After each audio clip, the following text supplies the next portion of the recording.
Assalamualaikum warahmatullahi wabarakatuh. Apa kabar semua? Senang bertemu lagi kali ini. Kali ini kita akan bahas tentang kisah Islami, yaitu superhero surga.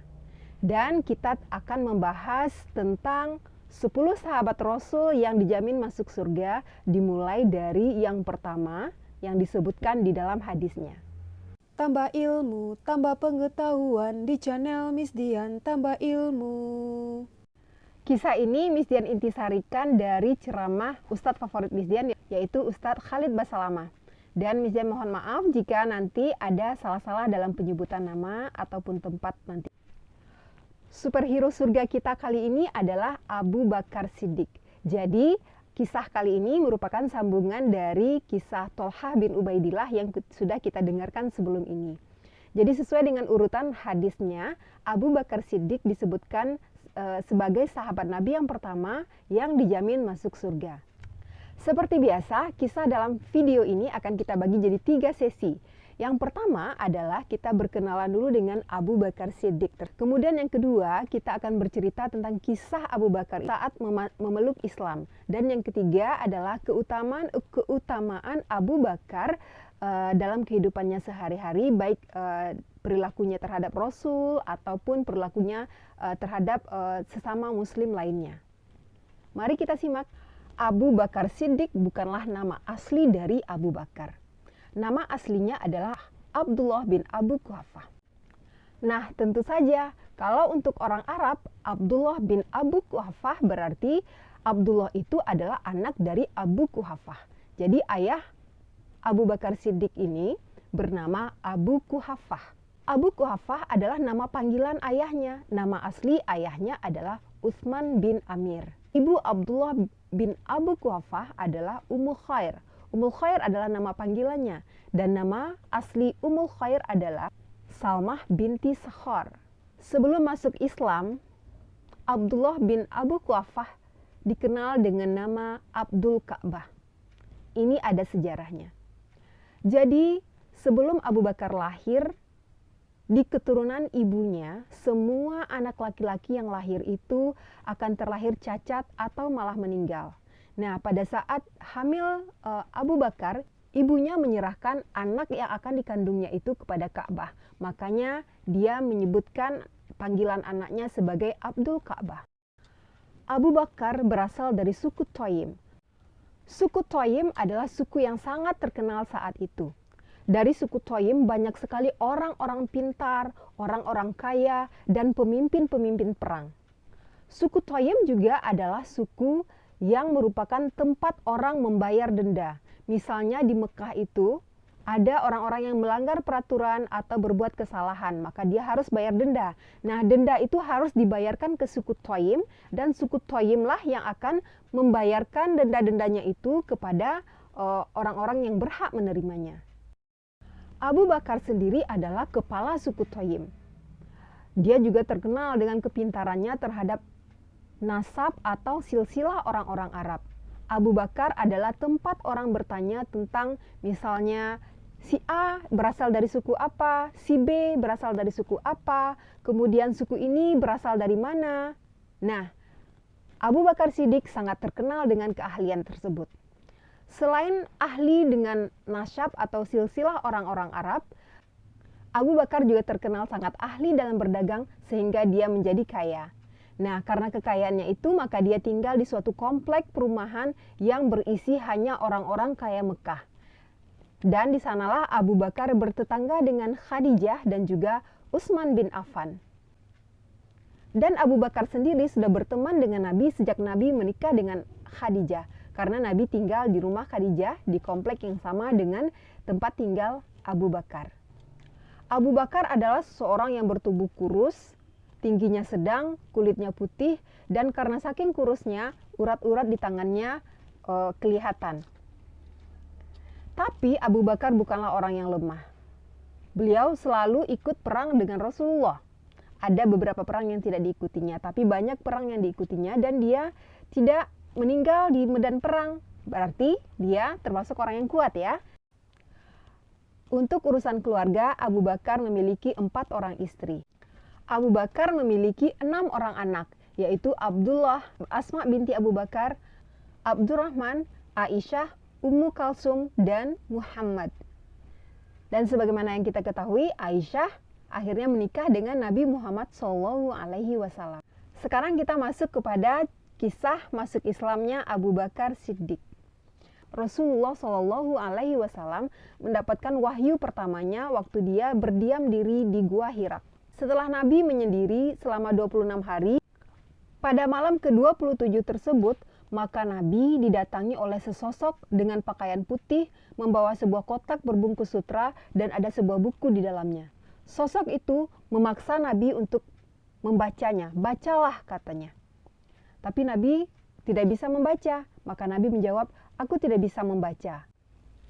Kemudian sosok itu memeluk Nabi sangat erat sekali, sehingga Nabi merasa seolah-olah ruhnya atau nyawa Nabi merasa akan hilang. Kemudian dia berkata lagi, bacalah. Tapi Nabi memang tidak bisa membaca, sampai diulang-ulang 3 kali. Maka untuk yang ketiga kalinya, Nabi menukar jawabannya. Nabi tidak menjawab lagi, aku tidak bisa membaca. Tapi beliau memberi respon, apa yang harus aku baca? Maka sosok itu membacakan surat Al-Alaq ayat 1-5. Dan Nabi pun mengikutinya. Sosok itu tiba-tiba datang dan tiba-tiba juga hilang. Maka Nabi sangat ketakutan. Kemudian Nabi segera berkemas dan pulang menuju rumahnya. Sebagaimana kita ketahui, Gua Hira itu berada di sebuah gunung. Nabi pun buru-buru turun dari gunung tersebut. Saat pagi menjelang, maka Nabi pun berada di bawah gunung.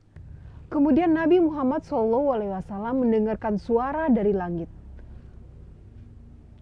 Wahai Muhammad, engkau adalah utusan Allah dan aku adalah Jibril. Dia mendengarkan kalimat seperti itu sebanyak 3 kali. Maka secara refleks Nabi Muhammad melihat ke langit. Dan langit sudah dipenuhi oleh sosok Jibril dengan 600 ekor sayapnya. 1 ekor sayap saja jika dihempaskan ke bumi, maka bumi akan menjadi hancur.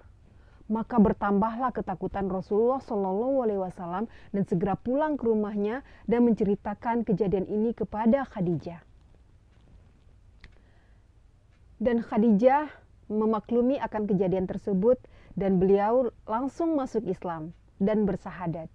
Orang kedua yang diberitahu Nabi tentang kisah diangkatnya beliau menjadi utusan Allah atau Rasulullah adalah Abu Bakar Siddiq. Dan karena kepercayaannya, karena Nabi memang dari dulu memang benar-benar diakui kejujurannya, maka Abu Bakar langsung bersyahadat dan masuk Islam. Karena itulah dia diberi gelar dengan Abu Bakar. Artinya orang yang pertama masuk Islam. Jadi Abu Bakar itu bukan nama anaknya ya, bukan nama anaknya Bakar. Tapi adalah gelarnya karena orang yang pertama masuk Islam. Nah, dan dari peristiwa itu Abu Bakar juga mendapatkan gelar Siddiq, yaitu orang yang langsung percaya tanpa meragukan. Dan dengan kepercayaannya dia juga langsung menyiarkan dan menyebarkan Islam kepada orang-orang lain di sekitarnya. Banyak sekali orang yang masuk Islam di tangan Abu Bakar Siddiq. Di antaranya adalah 6 dari 10 orang sahabat yang dijamin masuk surga masuk Islam karena Abu Bakar Siddiq. Mereka adalah Utsman bin Affan, Abdurrahman, Tolhah, Sa'ad, Zubair bin Awam yang akhirnya nanti menjadi menantunya, kemudian Abu Ubaidah. Yang ketiga adalah keutamaan Abu Bakar dalam kehidupannya sehari-hari dan dalam pergaulannya dengan Nabi Muhammad SAW. Sebenarnya banyak sekali keutamaan dari Abu Bakar Siddiq ini. Dan yang akan Miss Dian ceritakan di sini adalah hal-hal yang Miss Dian anggap sangat berkesan. Hal yang pertama adalah bahwa Abu Bakar Siddiq sangat mencintai Rasulullah dan selalu membelanya kapanpun. Ada suatu kejadian pada awal-awal masuk Islam di Mekah. Nabi SAW saat itu sedang tawaf mengelilingi Ka'bah dan tiba-tiba saja semua orang Quraisy Mekah itu mengeroyokinya.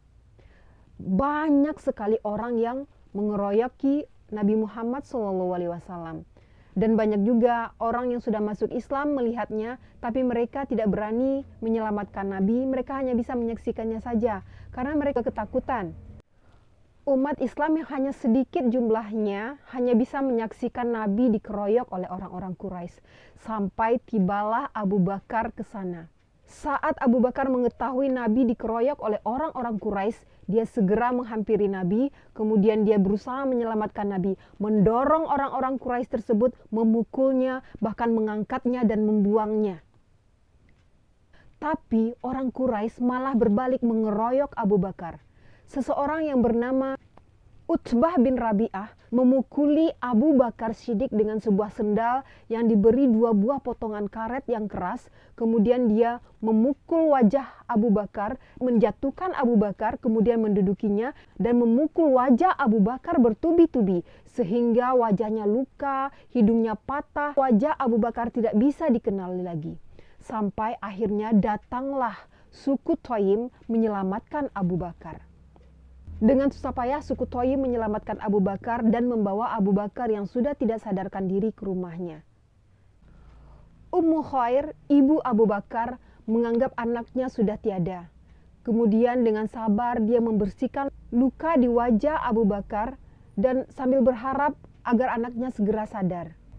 Ummu Khair terus membersihkan wajah Abu Bakar dan menunggu dan sangat berharap anaknya untuk segera sadar. Dan akhirnya di sore hari Abu Bakar pun sadarkan diri. Hal pertama yang ditanyakan Abu Bakar saat dia sadar adalah, bagaimana dengan Rasulullah? Apakah Nabi Muhammad SAW selamat? Suku Abu Bakar yang belum masuk Islam tentu saja marah mendengarkan hal itu. Sudah diselamatkan, dia malah tidak memikirkan dirinya sendiri, malah memikirkan temannya. Kemudian sukunya yang tidak Islam itu segera meninggalkan rumah Abu Bakar dan meninggalkan Abu Bakar sendiri dengan ibunya. Kemudian Abu Bakar pun bertanya kepada ibunya, apakah Muhammad selamat? Dan ibunya pun bilang, aku tidak tahu. Kemudian Abu Bakar meminta ibunya untuk bertanya kepada Ummu Jamil binti Khattab. Ummu Jamil binti Khattab adalah orang yang dikenal oleh ibu Abu Bakar dan sudah masuk Islam. Kemudian ibu Abu Bakar, Ummu Khair, mencari Ummu Jamil binti Khattab dan membawanya kepada Abu Bakar. Dan sesampainya di rumah Abu Bakar pun langsung menanyakan tentang keselamatan Nabi Muhammad SAW kepada Ummu Jamil. Dan Ummu Jamil pun bilang bahwa Nabi Muhammad selamat. Kemudian mereka berdua memapah Abu Bakar menuju ke tempat Nabi Muhammad SAW berada saat itu. Saat Nabi Muhammad SAW melihat Abu Bakar yang datang dengan tubuh penuh luka dan dipapah oleh 2 orang perempuan, Nabi Muhammad langsung menyambutnya dengan haru, kemudian menciumi keningnya dan mendoakannya. Kisah ini diceritakan oleh Ali bin Abi Thalib. Jadi Ali bin Abi Thalib menyaksikan Nabi dikeroyok saat itu, tapi dia tidak berani menyelamatkannya karena jumlah Quraisy yang sangat banyak. Nah, Ali bin Abi Thalib menceritakan kisah ini dengan berurai air mata, dengan menangis. Dia begitu terharu melihat keberanian dan kecintaan Abu Bakar kepada Nabi Muhammad SAW. Keutamaan Abu Bakar yang kedua adalah dia adalah orang yang pertama percaya dengan peristiwa Isra Mi'raj yang dilakukan oleh Nabi Muhammad SAW. Begini ceritanya. Sepulangnya Nabi dari perjalanan Isra Mi'raj, yaitu perjalanan ke Palestina, kemudian ke langit ketujuh untuk mendapatkan perintah sholat dari Allah. Pada pagi harinya Nabi duduk termenung di depan Ka'bah memikirkan kejadian Isra Mi'raj tadi malam. Kemudian tiba-tiba datanglah Abu Jahal. Tahu kan Abu Jahal? Abu Jahal adalah orang yang sangat membenci Rasulullah. Dan Abu Jahal pun bertanya, wahai Muhammad, ada apa? Kenapa engkau kelihatan bingung? Kemudian Nabi menjawab, tadi malam saya diperjalankan ke Palestina. Saya didatangi Jibril dan diberi kendaraan seekor burak, yaitu seekor kuda berwarna putih yang memakai sayap. Kemudian Nabi Muhammad pun menceritakan kisah Isra Mi'rajnya secara lengkap kepada Abu Jahal, bahwa beliau diperjalankan ke Palestina, masuk ke Masjid Aqsa, dan semua nabi-nabi sudah ada di dalam masjid tersebut. Kemudian mereka sholat dan diimami oleh Nabi Muhammad SAW. Setelah itu diperjalankan ke langit pertama. Nabi bertemu dengan Nabi Adam, ke langit kedua, ketiga, keempat, kelima, keenam, ketujuh, bertemu dengan Nabi Ibrahim, kemudian sampai ke Sidratul Muntaha. Nabi pun menceritakan tentang keindahan Sidratul Muntaha.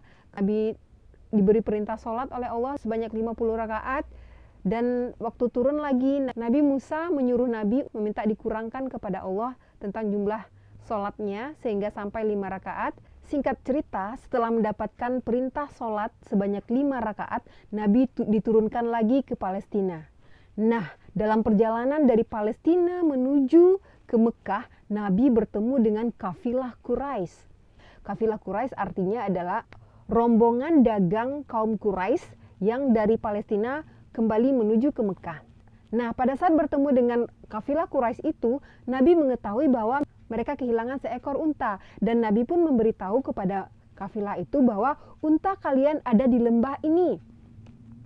Maka kafilah itu pun mendengar dan mencari ontanya di lembah itu, dan mereka pun menemukan ontanya dan membawa ontanya kembali pulang ke Mekah bersama-sama. Dan dalam satu malam itu Nabi sudah kembali lagi ke Mekah. Jadi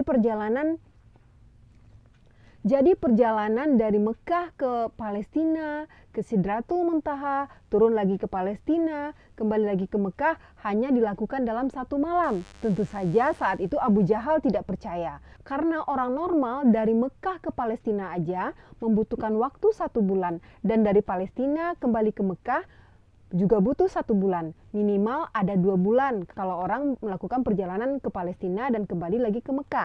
Kemudian dengan liciknya Abu Jahal bertanya kepada Nabi, "Wahai Muhammad, apakah engkau mau menceritakan ini kepada masyarakat Mekah?" Tentu saja Nabi berkata, "Ya, saya mau." Maksud dari Abu Jahal adalah bahwa dia ingin memperlihatkan kepada orang Mekah bahwa Nabi Muhammad adalah seorang pembohong. Tidak mungkin seseorang dalam satu malam pergi ke Palestina dan kembali lagi ke Mekah. Dia ingin mengolok-olok Nabi Muhammad dan mempermalukan Nabi Muhammad dan membuat semua orang tidak percaya dengan ajaran Nabi Muhammad.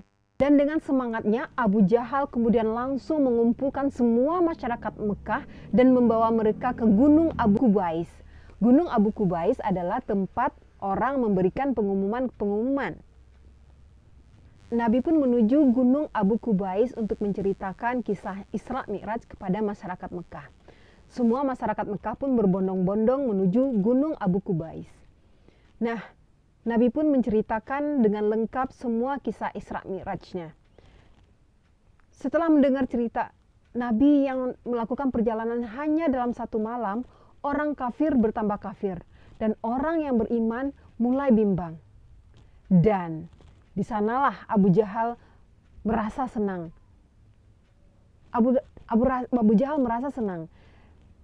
Dia mulai mengumumkan kepada semua masyarakat Mekah bahwa Muhammad adalah seorang pembohong. Agama Muhammad adalah agama bohong. Sekarang tidak ada lagi agama Muhammad.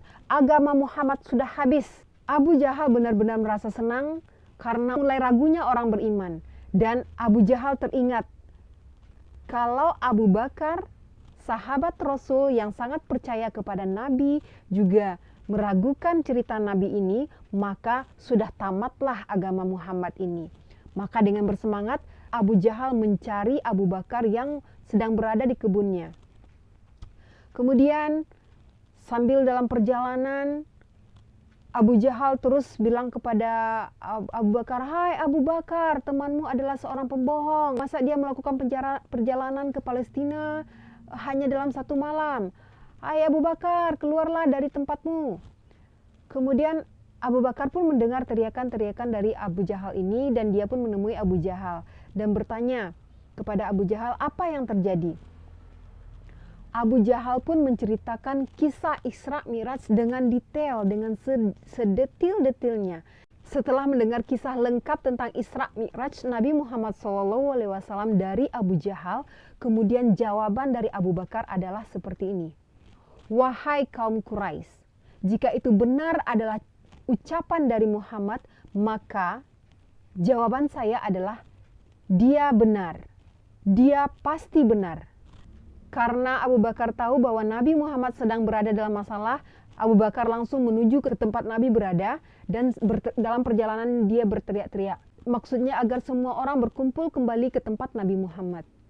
Karena tadi orang sudah bubar dan orang berbondong-bondong juga menuju ke tempat Abu Bakar berada. Nah, Abu Bakar berteriak-teriak, "Wahai Rasulullah, apakah benar cerita Abu Jahal bahwa engkau sudah melakukan perjalanan Isra Mi'raj dalam satu malam?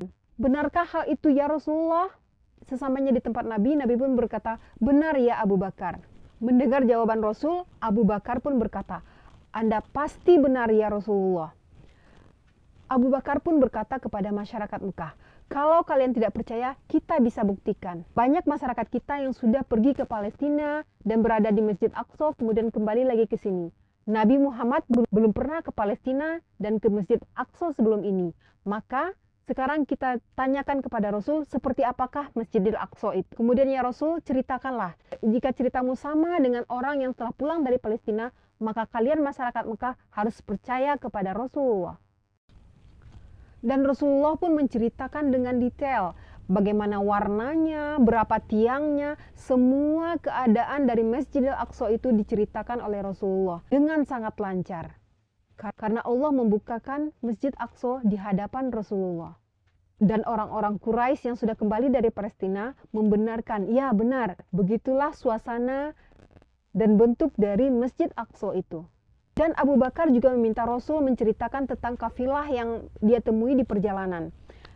Rasulullah pun menceritakan bahwa onta pertama dari kafilah itu berwarna putih dan ada kain merah di lehernya. Dan kafilah itu akan datang 2 hari lagi. 2 hari setelah kejadian ini, masyarakat Mekah berbondong-bondong menunggu kafilah Quraisy yang baru datang dari Palestina tersebut. Dan mereka pun melihat bahwa onta pertama datang adalah onta yang berwarna putih dan ada kain merah di lehernya. Kemudian mereka pun mencek pada kafilah itu. "Apakah kalian kehilangan unta?" "Ya, benar." "Apakah kalian menemukan unta itu kembali?" "Ya, kami tiba-tiba saja mendengarkan suara dari langit bahwa unta kami ada di suatu lembah. Maka kami pun pergi ke lembah tersebut dan menemukan unta kami di sana." "Dari mana kalian tahu?" "Muhammadlah yang menceritakannya," kata orang. Nah, pada saat itu orang-orang yang beriman kembali beriman kepada Rasulullah. Dan pada saat itu maka semua masyarakat Mekah mengetahui bahwa Nabi Muhammad bukanlah pembohong. Keutamaan yang ketiga adalah Abu Bakar juga dipilihkan oleh Allah sebagai teman yang menemani Nabi pada saat hijrah ke Madinah. Perjalanan hijrah Nabi dari Mekah ke Madinah benar-benar merupakan suatu perjalanan yang sangat sulit karena orang-orang Mekah ingin membunuh Nabi. Maka Allah pun memilihkan Abu Bakar sebagai teman perjalanan Rasulullah. Sampai mereka harus bersembunyi di Gua Thur. Nah, di Gua Thur ini ada kejadian yang sangat mengharukan, yaitu sebelum masuk gua, Abu Bakar memeriksa keadaan gua dulu, apakah ada hewan berbisa di sana atau tidak. Dan ternyata di sana di Gua Thur itu terdapat banyak sekali lubang. Kemudian Abu Bakar menutupi lubang-lubang tersebut dengan kainnya dan ada 2 buah lubang yang tersisa. Nah, karena tidak ada kain lagi, maka Abu Bakar pun menutupi 2 lubang tersebut dengan kakinya. Setelah ditutupi dengan kakinya, maka Abu Bakar pun menyuruh Rasulullah masuk. Nah, pada saat Rasulullah tertidur, ternyata kaki Abu Bakar yang menutupi lubang itu digigit oleh kalajengking. Kemudian Nabi pun mengobatinya sehingga kaki Abu Bakar sembuh kembali. Selanjutnya, Nabi pun mengisyaratkan bahwa Abu Bakarlah yang akan menjadi khalifah pertama jika Nabi wafat. Ada seorang wanita yang menemui Rasulullah dan beliau pun bertanya, "Ya Rasul, jika nanti aku kembali lagi ke sini dan engkau sudah tidak ada, siapakah yang harus aku temui?" Dan Nabi pun menjawab, "Temuilah Abu Bakar, dia akan ada, dia akan membantumu." Kemudian pada saat Nabi sakit pun, Nabi hanya ingin Abu Bakarlah yang mengimami sholat di masjidnya. Nah, perlu kita ketahui, Nabi Muhammad selain seorang nabi, dia juga merupakan ibaratnya sama seperti raja, dan beliau sendiri selalu yang mengimami semua sholat, dan juga beliaulah yang memberikan khutbah setiap Jumat. Jadi peraturannya adalah hanya rajalah yang akan menjadi imam sholat 5 waktu pada saat itu. Nah, Jadi waktu Nabi sakit tidak bisa lagi menjadi imam, maka Nabi pun memerintahkan Abu Bakarlah yang menggantikannya menjadi imam. Dan waktu Aisyah bilang sebaiknya jangan Abu Bakar karena Abu Bakar sering menangis waktu menjadi imam membacakan ayat-ayat Al-Quran, sebaiknya Umar bin Khattab saja. Tapi Rasul marah. Rasulullah tetap ingin Abu Bakarlah yang menjadi imam menggantikannya pada saat beliau sakit. Saat Nabi Muhammad SAW wafat, semua orang menjadi heboh dan bingung. Bahkan Umar bin Khattab pun marah-marah pada saat diberitahu bahwa Nabi telah wafat. Bahkan Umar bin Khattab pun bilang, siapa yang mengatakan bahwa Nabi telah wafat, maka aku akan membunuhnya. Kemudian Abu Bakar yang pada saat itu tidak ada di tempat, mendengar kabar bahwa Nabi Muhammad wafat. Beliau pun langsung menuju melihat Nabi, kemudian menyaksikan dan mengakui bahwa Nabi memang sudah wafat. Abu Bakar pun mengecup kening Rasulullah SAW dan memastikan kalau Nabi Muhammad telah meninggal. Dan Abu Bakar pun memberikan pengumuman kepada orang-orang yang benar-benar heboh pada saat itu. Siapa yang menyembah Muhammad, maka Muhammad telah wafat. Tapi yang menyembah Allah, Allah masih ada. Muhammad hanyalah seorang Rasul. Muhammad bukanlah Tuhan. Maka setelah mendengar pidato Abu Bakar ini, orang-orang pun jadi tenang. Abu Bakar adalah orang yang memerangi orang-orang murtad setelah kematian Rasulullah SAW. Setelah wafatnya Rasulullah SAW, banyak sekali orang yang murtad. Dan Abu Bakarlah orang yang memerangi orang-orang murtad tersebut. Abu Bakar juga adalah orang yang pertama mengumpulkan Al-Quran yang ditulis di tempat-tempat yang berserakan, kemudian dikumpulkan oleh Abu Bakar di suatu tempat yang nantinya akan dibukukan oleh Utsman bin Affan. Sebelum meninggal, Abu Bakar sakit selama 15 hari. Pada saat Abu Bakar meninggal, Madinah pun menjadi guncang seperti saat Nabi meninggal. Dan Ali bin Abi Thalib pun mengucapkan pidatonya pada saat Abu Bakar meninggal. Ali bin Abi Thalib berkata, Abu Bakar, engkau adalah orang yang paling dekat dengan Rasulullah. Engkau orang yang pertama masuk Islam. Dan engkau paling takut kepada Allah. Semoga Allah mengumpulkan engkau dengan nabimu. Semua orang yang mendengar pidato Ali tersebut menangis haru dan berkata, engkau benar ya Ali, engkau benar wahai Ali. Begitulah kisah Abu Bakar, perjuangan-perjuangannya, tingkah lakunya dan keimanan-keimanannya, serta kecintaannya kepada Nabi Muhammad SAW dan juga kecintaannya kepada Allah Subhanahu wa Ta'ala. Semoga kisah Abu Bakar ini menjadi teladan bagi kita agar kita juga bisa menjadi superhero surga. Semoga kisah ini menginspirasi dan jangan lupa subscribe ya. Assalamualaikum warahmatullahi wabarakatuh.